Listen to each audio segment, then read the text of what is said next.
What?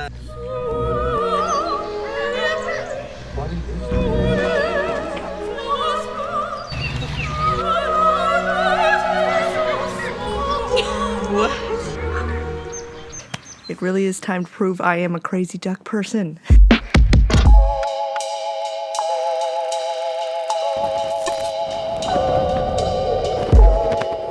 So I know what the title says, but I must give credit where credit is due. And it's actually my wife, Graylee, who drove the vast majority during this trip. So shout out to Graylee. I love you. You're amazing. Thank you so much for wanting to go on this adventure with me. We're gonna drive what ends up being over 19 hours to go see a single species of duck, the Spectacled Eider. So it's actually been a long time since that trip happened. It was back in June. We went June 1st through the 6th. And the reason I did this, considering I'm kind of a novice birder, is that I enter the federal duck stamp competition, which I know a lot of you know. But one thing about that competition is that it's best to have your own photo references. Can't go online, Google a duck, and then paint just a single photo that you see of that duck for copyright issues. So a lot of the duck stamp artists are also photographers, and I find it usually helps me a lot if I have seen the species in person because you get a feel for their personality. And it's much easier to have joy and love for them and paint them in their environment, being their true self. So I really wanted to see the Spectacled Eider. The Spectacled Eider is a sea duck that lives in Alaska primarily and Russia. And they are not kept in a ton of aviaries or zoos. So Graylee and I did some research and she found Ripley Waterfowl Conservancy, which did have Spectacled Eiders. However, we were from Minnesota and it was located in Connecticut, Litchfield, Connecticut. So it was going to be quite the trek to get over there. Originally, we did want to fly, and I had a few versions of this trip planned that fell through. So then after a few correspondence with Ripley, we were able to finally schedule time for us to go in June. And they were so nice for allowing us to do this. Ripley is open to the public certain days of the week, but they also have a photography pass for people who want best shot, and so I bought one of those for us to go. You will see they're very generous with what we get to do there. Hi sir, you want to come up? You can come up. Oh, big sneeze. Do you have a cold? Yeah. Do ya? You can sit down. You're snagged on my sweater, my new sweater. Okay. And this ends up being one of the best trips of my life, so let's get into it. As stated, this is estimated to be a 19-hour drive instead of a 2.5-hour flight. So we split it into 2 days. We try to pack a light, I pack my camera gear, I pack the night before we go because I'm a perpetual procrastinator. And we get up at 7 a.m. to go on the road. And Grady is the first one to drive. We are seen off by some rabbits. And they bid us farewell on our journey. It ended up being a pretty familiar drive actually because of how often I've driven to Washington, D.C. So that was nice about it. And our first stop is at Burger King, which I guess I've made known on the internet that I love the Impossible Whopper. Burger King commented on one of my videos once, so well, I'm honored. This is our first food stop. We're in Burger King. What? Oh, Burger King. I'll find that audio. Burger King. I just saw your comment. I've been making my sister take me there all the time to get an Impossible Whopper. It's my favorite thing. I really appreciate that you like my entry. Yes, we're having Burger King Impossible Whoppers, and we're in Illinois. Graylee has driven the entire way so far. That's fine. I know. Thank you. We're gonna watch an architectural design video while we eat in the car. So this first day, I think we were planning on driving 12 hours. It was all Graylee. I should change the title. I'm not going to though. Yeah, I didn't drive. the first time. I've gotten better at driving, but so she's good at it too. So she enjoyed driving, and then she gets to do the playlist. For copyright issues, I'm sad I can't share with you what we were listening to. Vast variety from Justin Bieber to screamo metal. We are soon in Wisconsin, into Illinois, into Indiana, and then Ohio. And there's lots of tolls, which always stress me out for no reason. Now, I guess I have an easy pass or whatever it's called, but we used to pass them, and my grandma and my mom would be in the front scouring the seats and the giant bag of quarters that we had to pass over. So tolls always stress me out for no reason. You don't even have to stop through them anymore. At some point we start seeing signs for soft berm, which as a Minnesotan, we had no idea what that is. I think. I can't read it yet, but it's gotta be. Focus. Soft berm. Soft berm signs. So we looked it up. It's essentially just, some people know this, so the sides of the road are made of a different material, so you shouldn't really drive on it, I think. Yeah, like don't drive on the shoulder. But we enjoyed the soft berm signs from our neighboring states. The sun is setting. It is 9 p.m. when we make it to our first hotel in Ohio. It was pretty uneventful time, but just a road trip. We love road trips, so it was enjoyable first day. Of course, we watch whatever is on TV, which is a requirement for staying at a hotel, cheap hotel. And it ends up being this movie, Barely Lethal. I don't know how it has escaped my knowledge. It is a Dove Cameron and Haley Steinfeld movie that started out really interesting with like these kid ninja type Secret Service thing going on. Some Cody Banks-esque. Elton, your hair is all over me. I'm not even petting you. But then it got really bad. It was a bad movie, but it was fun to make fun of. And then after that, Scott Pilgrim came on. So reliable, good movie. Wait. The next morning, we do not get up as early as we were hoping to. We get up at 9:30, I think. And we have Ohio, Pennsylvania, New York, and Connecticut to get through. And we hit Pennsylvania by 11 a.m. Rayleigh has still been the only one to drive, and I am being a passenger princess reading. I'm reading String Follow by someone.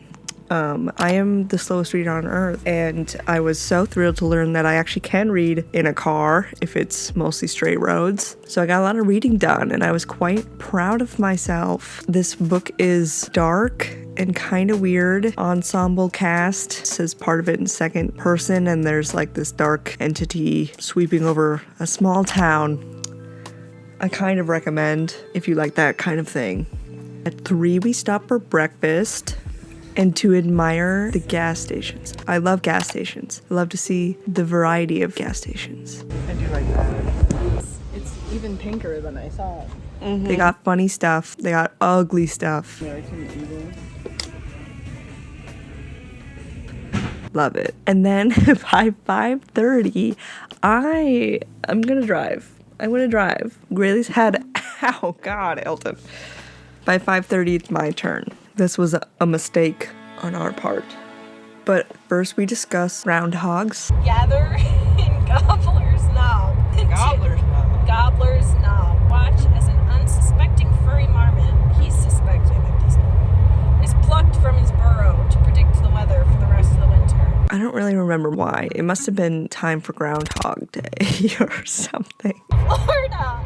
So they have backup groundhogs in the south.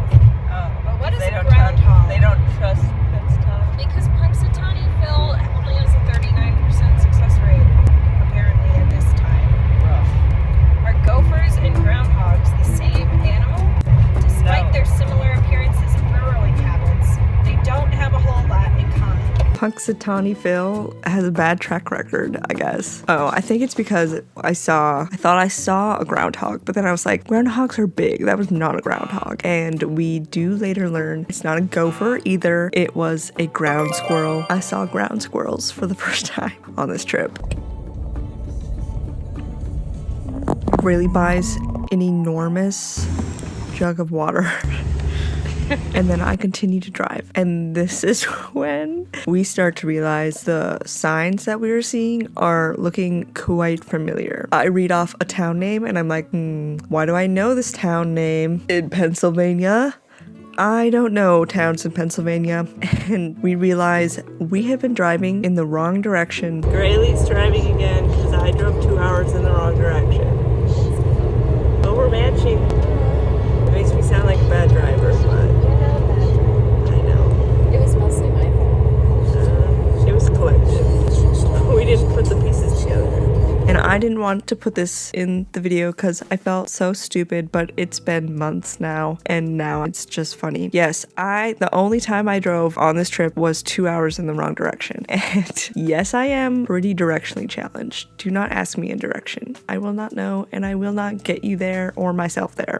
But this happened because we made a stop at a bank or something, and I had been texting Graylee the addresses, and then we had the address for the hotel, and we switched phones on which we were whatever. It happened because we clicked the wrong address in our trusted text system, I guess, and I drove us backwards. I was upset, and Graylee took over. Thank you so much, my love. Did I add 4 hours to this trip? I did. I added 4 hours to our 19-hour drive. And it's just funny at this point. We didn't tell our family that either. So I recover from my stupidity with some car drawing, which I also realized I can kind of do. And it's cool now. Part of that drawing is actually on one of my shirts that I made. So buy that. It started to get dark at 7:40, which is crazy because the time that I'm filming this, it gets dark at 4 p.m. So not dark until it's almost 8 o'clock. We had driven for 10 hours at that point. Thanks to me, I think it was only supposed to be like a 7-ish hour drive that day. Good thing we did more hours the first day. Stopped to clean the bugs off the windshield so we can see. And then at 12:30 a.m., we make it to our second hotel. Oh, just kidding. Just kidding, I'm wrong. By 12:30 a.m., we make it to New York. The state of New York, but it's only a little stretch that we have to go through to get to Connecticut. Oh, but in New York I experienced a gas station where they pump it for you for the first time, I think. I don't like that. I don't like interacting with people much. So if I have to do more of it when I could just do it myself, not into that. And I didn't know, like, do you tip? I didn't know. I think we did tip, and he kind of acted as if that was weird. So whatever. It was night, and this man put gas in our car. We went to the gas station too to get some snacks. So, okay, by an hour later, 1:30 a.m., and we make it to Connecticut. And then somehow, I guess an hour after that, we finally make it to our hotel at 2:30 in the morning. It's 2:30. Sorry, I kind of headbutted you there. That's all right. 14 hours, I think, is how long we were driving that day, which is just stupid. Well, I mean, it always takes way longer than you think, because 19 hours is with no stops. So 14 hours until we arrive at our destination. Made it. Oh my God, though, we're there. We're in the state. Fantastic. And what's even better is that we have a free day in between. So we're not getting up to go see ducks the next morning. We have a free day. There's a little nook. So we just kind of relax with our acquired snacks, fill the fridge, and we watch the obligatory Beat Bobby Flay.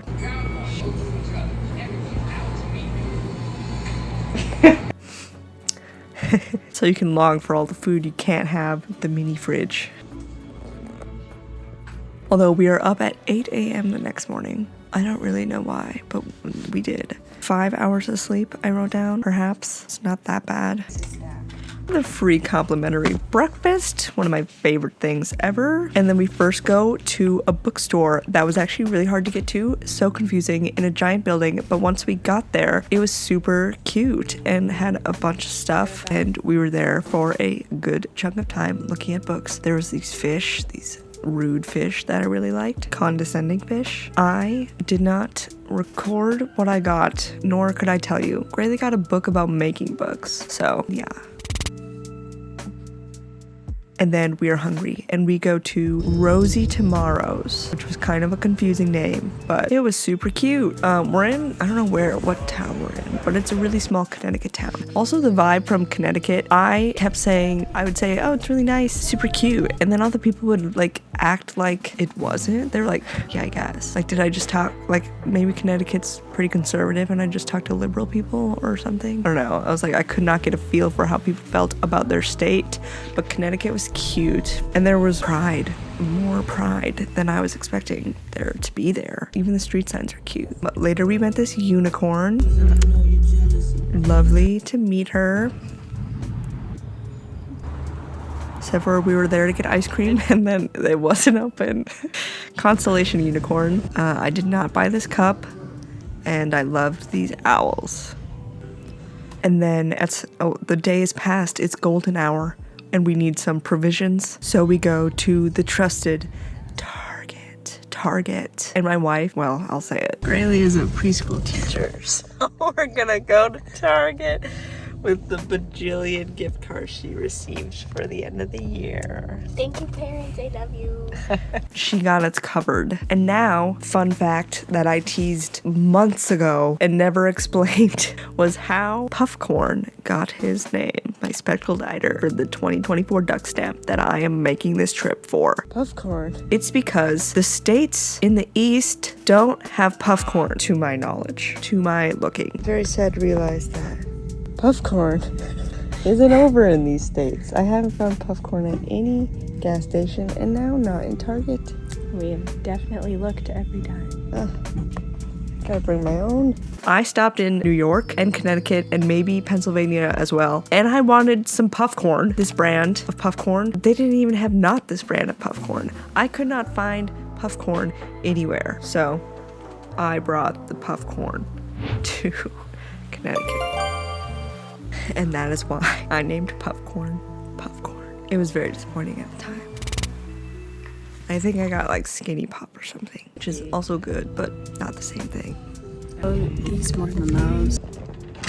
We had our Target haul. We're leaving. It's the parking lot sunset of your dreams. It's actually not that amazing, but like parking lot sunsets are just great. There's a big spider at the door that scared us. I do remember that. And Grayley got one of those little toys that have like little plant figurines in them. I don't have the orchids yet. Cute. And then we go to bed. And we wake up for Duck Day. It's so exciting. It is actually an hour drive away from where we are staying. I pack my camera, which I will be carrying around the whole day, and some sunscreen for my ginger ass. And Grayley drives us per usual. Amazing. Some tea for the road. It's beautiful, foggy morning. Great for ducks. It's gonna be sunny, also great. The houses are super cute. And eventually we come across the red barn looking buildings. And I know we've made it. And we see Ripley's Duck. Ripley's Duck Waterfowl Conservancy signs with the red-breasted goose on it. And I honestly cannot believe that we're there. Also, road trips always baffle me. Like, you're just driving, and then eventually you're to where you were going. And like, that's it. That's not obviously, but like, that's always crazy to me. We made it to the thing that we were going to go see. We pull up. Oh my God, there's a Spectacled Eider right there. And park where we were instructed to park. We're gonna be the only ones there that day because they weren't officially open, I believe. And we are immediately greeted by Logan Connor. He wants to talk to us, but we cannot hear over the Siberian cranes that are squawking. A very warm welcome. Logan Connor, the director of agriculture at Ripley's, and who I talked to about this trip. Logan is amazing. He and I believe are very similar. Perhaps the tism. Super sweet, straight to business. He was like, do you want to see the specs? We were like, Of course we want to see the specks. It's been quite the journey to see these spectacled eiders. It is 7:22. We dip our shoes in some water. We have to dip our shoes in water to protect the birds somehow. And then Logan leads us to the spectacled eiders.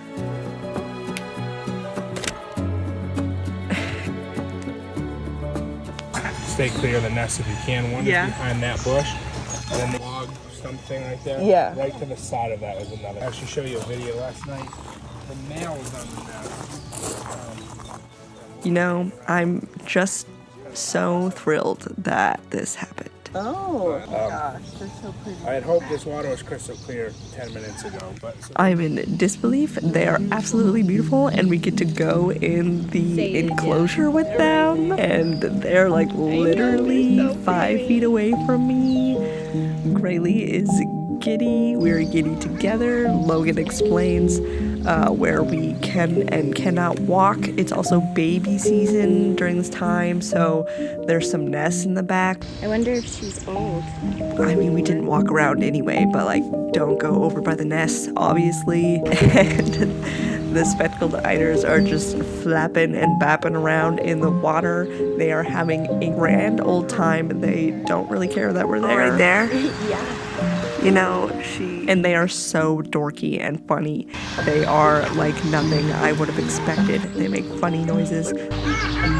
Their eyes are blue and weird. They're not in their absolute prime. They're molting a little bit because they're not breeding necessarily, but they were still green. They had green on them, and that's what I cared about because I wanted to get photos and depict them when they are in their prime. So very happy that they had some green on their head. They do that thing. Oh my god. Look at them come around the corner bobbing. They are in with some mergansers.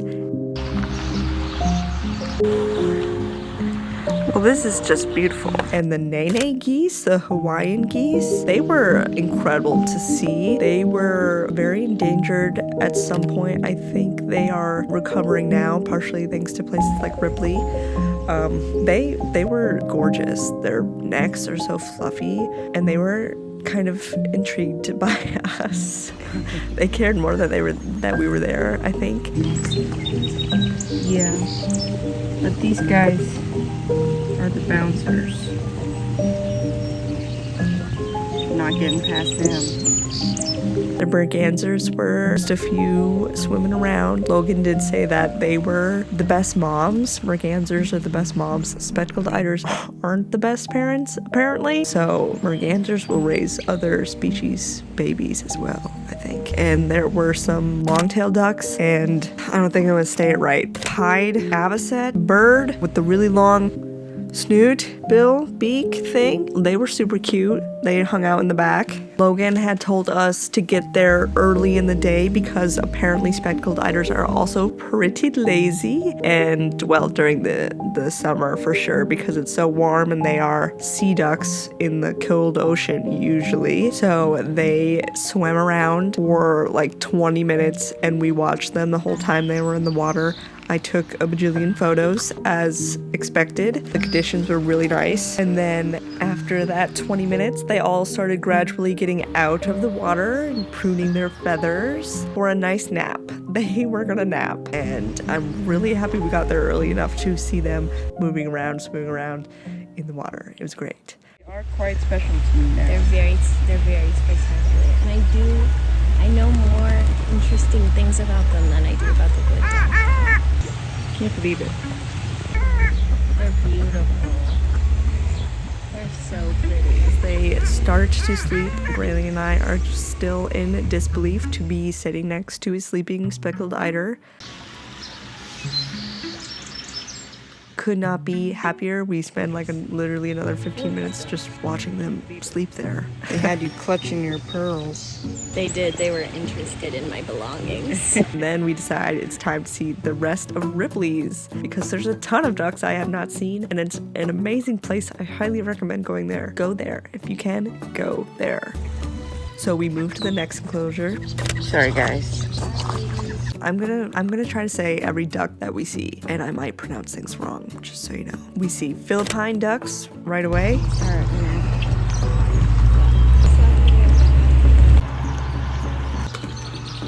Mandarin ducks. It's gonna be my first time seeing the majority of these species as well. Mandarin duck, I was happy to see it because I've known of them at least for a very long time. Beards. There were chicks. Look at them. There's a crested pigeon. Love that. I love a regular pigeon too, so a crested pigeon was fun. There are buffleheads. My first time seeing a bufflehead. Oh my god, he's hilarious. Pretty golden. Even on those Also so cute. Early on in the duck stamp, when I learned the species of bufflehead, one, that's a funny name, and two, a lot of the time when people were painting them, they looked kind of funny. So we had kind of always made fun of buffleheads, but they are very cute and small, and they have little rainbow heads, and they are one of the eligible species for next year. So I did get bufflehead photos as well, and so I've always thought they were kind of creepy. Barrow's goldeneye, had never seen a goldeneye, made me like them more as well. They're kind of creepy. Then we saw the demoiselle crane. My goodness, the demoiselle crane. I see why you're named that. Oh my god, a lot of them! It's an either type of buffalo. Hi guys.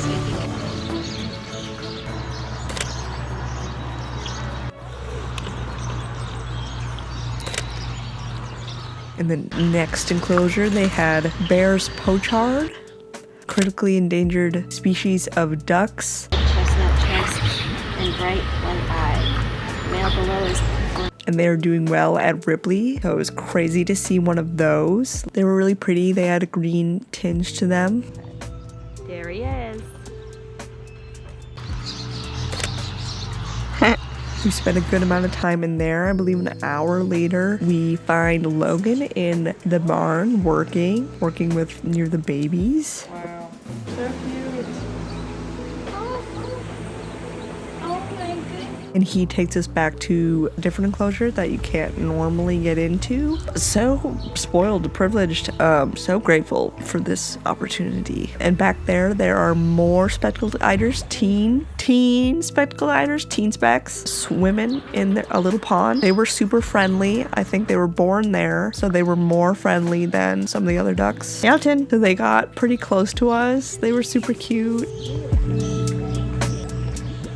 Just hanging out with some spectacled eiders.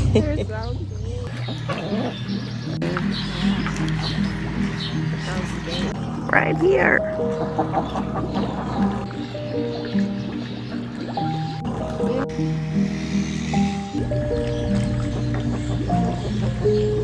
Elton. There were more demoiselle cranes.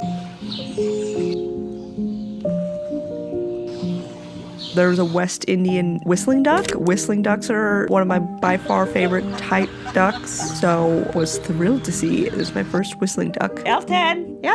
And then also in this enclosure there were emperor geese kind of everywhere. Kind of did what they wanted.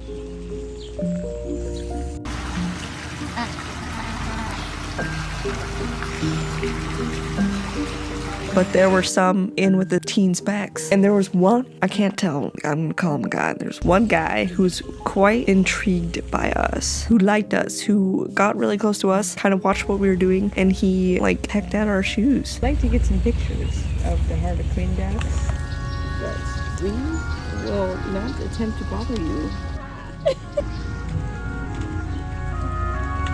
Good job.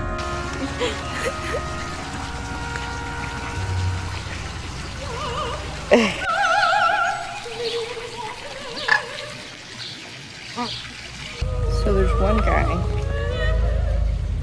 who won't really leave us alone.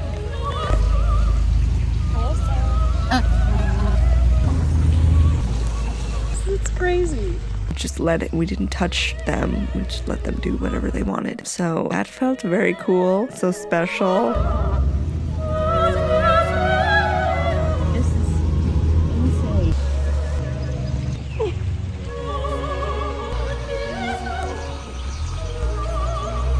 We saw a lesser white-fronted goose, which I didn't really know about because I knew about the greater white-fronted goose. These ones have shorter bills, beaks, and then the teen specks, just like the other specks, got tired and took some naps.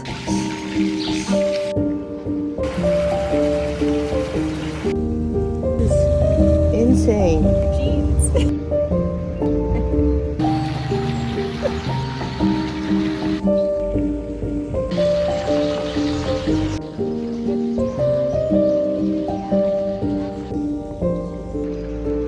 We saw some more Hawaiian geese, the nene. There was an Edwards pheasant just in there as well, just keeping to itself. And a smew. Smew! I can't get over that name. There was a smew in there. First time seeing all of those.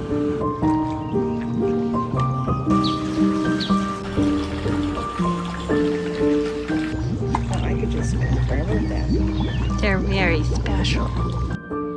Then we saw a butterfly on our way to the I call teal. Gold mine. Such amazing ducks, you guys, that I didn't know existed. And then we went back to the car because it was freaking hot out. And we saw a sparrow gathering feathers for a nest, which was just amazing. The life in this place. Just beautiful. And now we're going to kind of the back of the place through a little gate, and then it's kind of like an open chunk of land. These were all enclosed encounters with ceilings and stuff, and now we're in a bigger area that's beautiful. There's lakes and there's bigger birds that are just free roaming there. Part of it was blocked off because there were some swan nests and baby season, so we couldn't go there, but we did see their nests from far away. And this is where we see dead crows, but not real dead crows. They're deliberately fake dead crows that are just hanging from trees and stuff because apparently that is the best way to deter live crows from coming into your area and fucking shit up. So there were signs explaining the dead crows as well. Crows have good memories. Some emperor geese roaming in the flowers, absolutely gorgeous. And we make our way to some swans, some whooping swans, whooper swan, a family of whooper swans. A beautiful family of whooping swans. The cutest thing. I did not plan to go during baby season, but I was happy to. Yeah, come up here. Stop your screaming. Come on. Well, now you made me drop my stuff. So thrilled to see this swan. I would not normally see them. They're Eurasian swans. They're the second largest swan. Trumpeters are a bit bigger. They had an absolute beautiful family. They did little waddling, swishy motions in the water, I believe, to get some grub, muck up the water to find some stuff to eat in it. Absolutely delightful. Past their awkward stage. Next to them, we saw lurking, watching us, was a magpie goose. And I had read about this magpie goose, or Rayleigh had, when researching this place. I believe she or he, I don't know. I believe they were widowed, which is very sad. It was the only magpie goose there. Very cute, very intrigued with us. I really liked the magpie goose. You've upset the ones out here. There were some emperor geese nearby the entrance of that one. We stayed on the outside, and there were lots of new ducks for me in this enclosure as well. Immediately saw a ruddy duck. Oh, there he is, the ruddy duck. I've never seen a ruddy duck.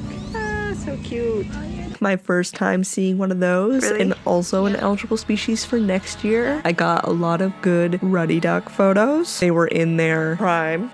Ready. Look at all of them. Which is way more of like a rich attitude. Some wood ducks, beautiful wood ducks. Also, one of the species eligible for next year. Oh my god, Elton is going crazy over there. Somebody come get her. There were more mergansers. There were mergansers everywhere. We did see some duck assaults by a wood duck. Did not care for that. Saw a redhead for the first time. There's one redhead in there. Get a redhead right now. Yes, he's getting a sip. Thank you. Oh my god. I'm so glad you finally see my Jesus. I believe there was a gadwall as well. Also a species for next year eligible. Yeah, I was seeing they must have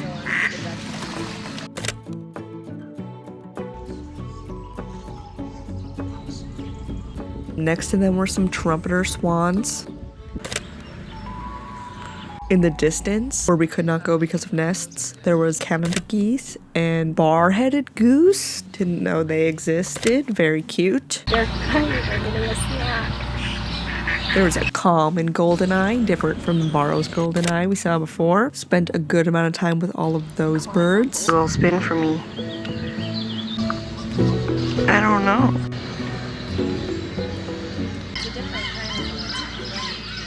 And then we crossed the bridge.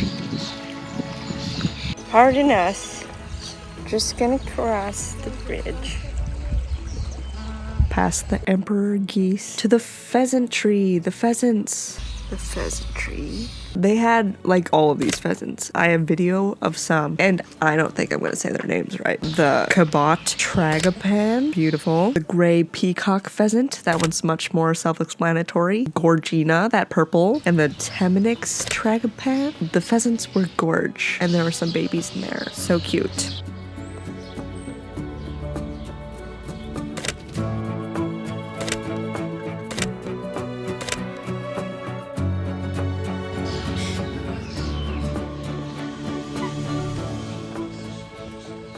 That's so cute. These guys are everywhere at every entrance and exit. They are the bouncers. Outside of the pheasantry, there were southern screamers. That's such a cool name for such a cool bird. Did not know they existed either. Loved them. Worldly. It's like a dragon. They were just out there. We were just right by them. I want to hear him scream. And then we made it to the last enclosure of Ripley's, The other eiders. which had different types of eiders, different eider ducks. It had common eiders and king eiders. So thrilled to see those. King eiders had been eligible in the years that I've entered, but I did not paint one. I will at some point. They were beautiful. They also had red-breasted geese in there, which is the Ripley logo, so that was cool to see. They were darling. They were pretty small. And they had the white-headed duck, which looked very similar in shape to the ruddy duck and the blue bill. They are an endangered species. I had never heard of them, so that was really cool to see. They slept with their head on their back. They were cute. I like to see them dive. Really just a funny, interesting looking duck. There were only 2 king eiders, I believe, and they were in the back. And there were also Ross's geese. Ross's geese, which was my third ever entry, Ross's goose. So I saw a lot of Ross's geese. They were so cute. I haven't looked at them yet. They're Ross's geese. But they were mean to the king eider. They like chased them around a little bit. They're disrupting the king eider. That is just adorable. But it did make them go in the water, which was appreciative from us because they were very pretty. In the water, there were more mergansers around there. Getting a sip. Yeah.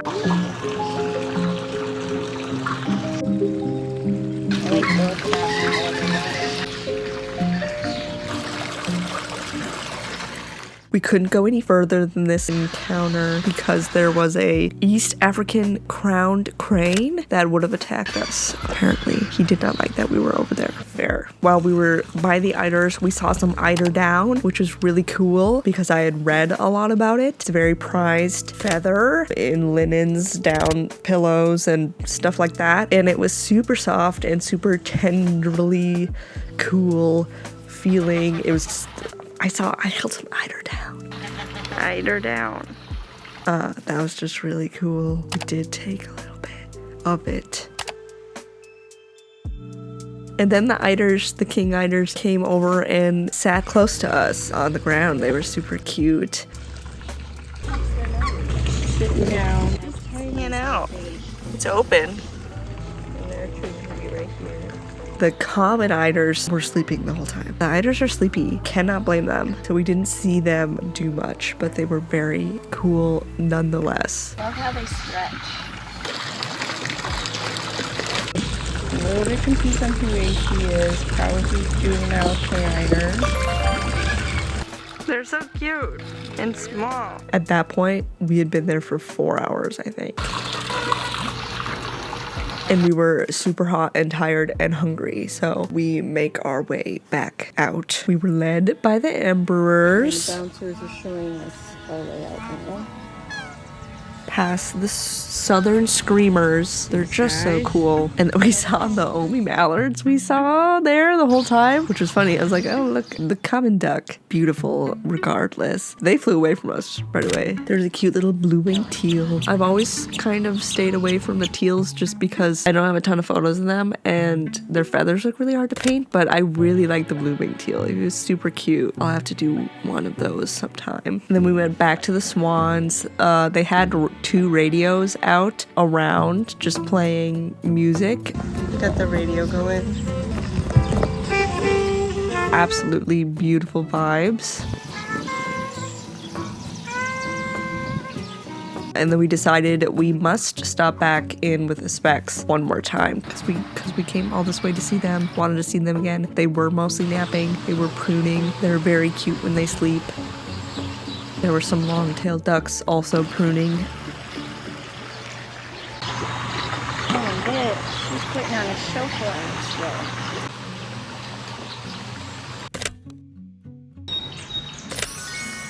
And then we met Logan back in the baby barn. The eiders are really hard. And he was very generous with information, offered if we were ever looking for a specific species. He has many connections and can probably tell us where one was. It was absolutely lovely. I cannot thank him enough for this experience. He showed us more about the babes. We saw an egg, told us which ducks do the best in what situations. Very informative trip. I took over 4,000 photos, easy, that I then sifted through later. Logan offered for us to come back anytime. It was just one of the best days of my life, for sure. The mergansers. Yeah. We are exhausted and need some food, and that is when we leave Ripley's. Spent about 5 hours there. It was so incredible. It was so good. It's amazing. Thank you so much, Ripley.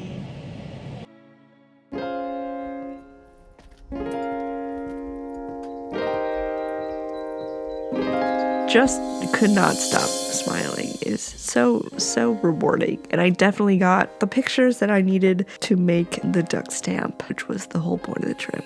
Now we are at Tekapo. Recommendation from one of you. So thank you. So then we go find a restaurant. It was very good. I got a lobster roll because I say it's my favorite food because it's like always at least $25, and like that's a lot for whatever. I have lobster rolls as celebratory things, so I got one. And then I have no more footage of that day. Honestly, couldn't tell you what we did. We're probably just really tired. Showered off of the duck residue from our outdoor clothing. Hung out at a hotel, which I love to do regardless, and went to bed. And then the next morning we had to leave. That was the whole trip. Time to go home. So we got up at 7:30 to go home. We had again another complimentary breakfast. Slay. Watched Charmed. Packed up. We got 1 squish. We got 2 squish. A 2-day drive back again.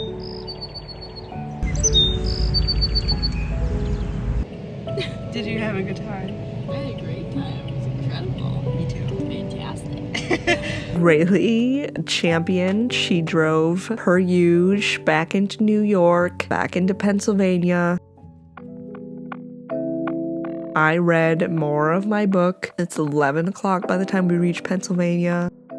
Then we hit some random hour-long traffic that I wasn't really sure why it was there, but such is life. We get Wendy's. Hungry. I'm like hungry chihuahua right now. I'm scared. Good Feeling news. scrapped. At 8 p.m., still sunny, crazy, but then I continued reading in the dark. Thank you for driving.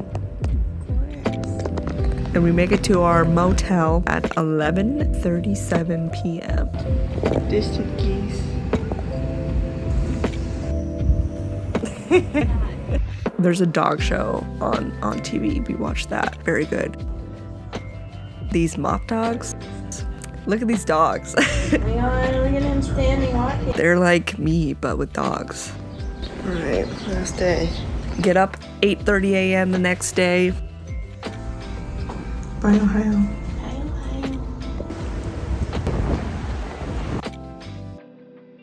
We make it back to the Loves Park Water Tower, a landmark on this trip. I did not finish my book, if you were wondering. And guess what? June, July, August, September, October, November, December. Oh my god, that was 6 months ago. I still haven't finished the book. And then in Pennsylvania, we see a sign for Penn Cave Tour, a cave tour. I look online to see if they have any openings. You cannot book tickets online for some reason for that day. So I'm very brave. I call the cave because I thought this would be a great detour on this trip. We had nothing else planned and we're just driving. So that would be fun. I call and they have one more tour that we could make it to in the time that we have. So we say perfect. And we go to the Penn State Cave Tour. We have to go through the biggest Amish country town that I've ever been through to get there. So I was a little sketched out, not gonna lie. Saw some things I had never seen before, felt very otherworldly, and like I did not belong there. And there were like free puppy signs and stuff. I didn't love the vibe. Didn't love the Amish vibe.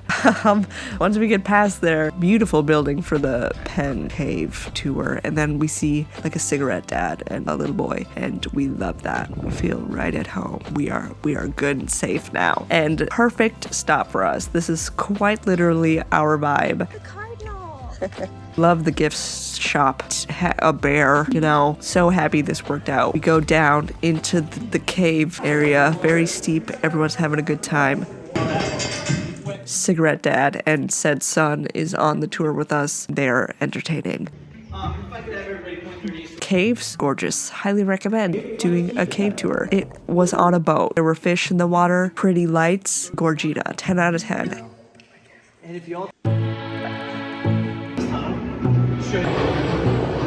And then we go outside on the boat as well. And there are some geese there. They have, oh, I forgot, there are elk. There were elk and buffalo and like longhorn cows. Longhorns down there.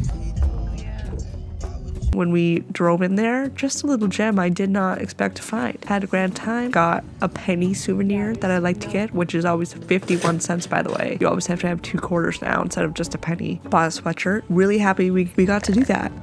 It was great. It's incredible. And then we get back on the road. The rain held off, and then at some point, the beacon of home, I see a Quick Trip. I'm a die-hard Quick Trip fan. Find me at Quick Trip. I have Quick Trip rewards. I love it. And then in a different place, we stop to get food, I think, and then I see a duck machine. So I'm like, hell yeah, I gotta do the duck machine.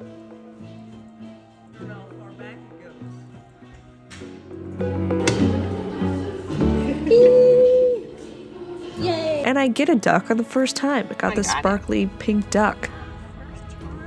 So thrilled about that. Love a souvenir. Graylee drives us the rest of the stretch home, and there's a gorgeous sunset. Hours and hours of driving, hours and hours of reading and not finishing my book, of chatting, of singing songs. Graylee doing some screamo. I wish I could play the music. She's a beautiful singer. I wish I could show you. Just great. A great time. I love a road trip. Was it worth it to do the road? Yeah, it was. We probably had more fun than if we just flew there. It stretched out the trip. And I love stopping in the other states. More of the world, and eventually we come up to the St. Paul sign. We are reaching Minnesota, we are reaching home, and we arrive home at exactly 10 p.m. at night. Feeling very accomplished, very tired, very cramped, and we carry all of our shit inside. The worst part of getting home. But the best part is immediately greeted by the nice screaming man, Elton, that you saw earlier. So happy to see him. He's a little floofball.